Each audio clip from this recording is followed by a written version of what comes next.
Bismillahirrahmanirrahim. Assalamualaikum warahmatullahi wabarakatuh. Perkenalkan, nama saya Muhammad Rasbangun. Di sini saya akan mereview salah satu buku, yaitu buku fikih yang berjudul tentang fikih politik, gagasan, harapan dan kenyataan, yang disusun oleh Dr. Ridwan SH MH. Pada bab pertama ini, bab pendahuluan ini, buku ini membahas mengenai manusia dan negara itu seperti apa, lalu prinsip-prinsip negara itu seperti apa, lalu perlindungan terhadap pemerintahan seperti apa, hak asasi manusia itu seperti apa, lalu prinsip kemerdekaan itu seperti apa sih, prinsip-prinsip dan prinsip-prinsip lainnya. Nah, setelah saya membaca pada bab pendahuluan ini, yang saya pahami bahwasanya ini sangat cocok dibaca untuk usia umur sekitar 15 tahun sampai dewasa. Karena buku ini sangat cocok untuk dipelajari ketika kita ingin menjadi seseorang penjabat atau pejabat pemerintah.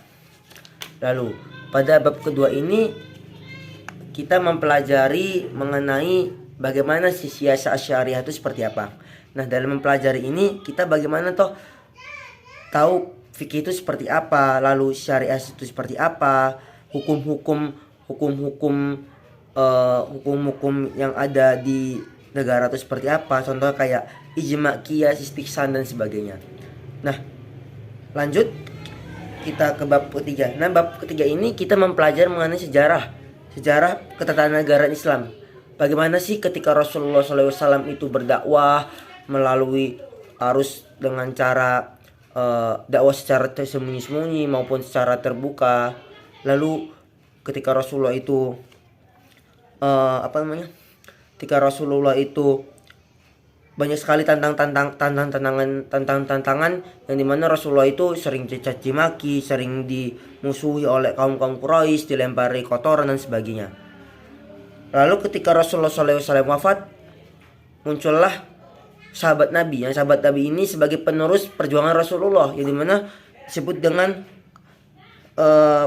Khulafa ar-Rasyidin. Khulafa ar-Rasyidin ada terdiri dari 4. Yang pertama ada Abu Bakar, Umar bin Khattab, Utsman bin Affan, serta Ali bin Abi Thalib. Nah, dari 4 sahabat ini beliau ini memiliki berbagai kontribusi diberikan kepada masyarakat Arab, masyarakat jahiliyah di sana. Jadi dalam buku ini kita tahu nih gimana sih sejarahnya itu seperti apa. Dalam bab 3 ini nih cukup lumayan bagus menurut saya, karena di sini sudah bercerita secara singkat, padat, jelas. Lanjut pada bab keempat. Nah, pada bab keempat ini bagaimana sih cara membentuk suatu negara, yang penyelenggaraan itu seperti apa. Jadi ketika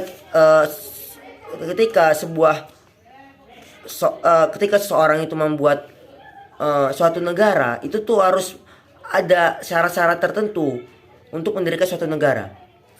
Jadi banyak sekali macam-macamnya. Contohnya seperti kita tuh bagaimana sih cara penyelenggaraan pemerintahan seperti apa, lalu tujuannya dibuat pemerintahan seperti apa, serta hukum membentuk suatu pemerintahan seperti apa dan sebagainya. Lalu tugas-tugas negara, tugas-tugas penjabat pemerintah itu seperti apa. Selanjutnya ialah ketika negara itu sudah sudah menjadi sebuah negara itu harus membuat lembaga-lembaga ini, yang dimana lembaga-lembaga itu memiliki fungsi dan tujuan masing-masing. Baik, dalam bab ini bisa saya ambil inti poinnya, bahwasanya kita sebelum membuat suatu negara, kita harus paham bagaimana sistem pemerintahannya seperti apa. Nah, jadi dalam bab ini sangat-sangat bagus. Tujuannya jelas, materinya jelas, serta fungsinya itu jelas, fungsi negara itu seperti apa. Mungkin itu saja yang bisa saya sampaikan. Mohon maaf ketika saya mengucapkan ada salah tutur kata. Wabillahi taufik wal hidayah. Wassalamualaikum warahmatullahi wabarakatuh.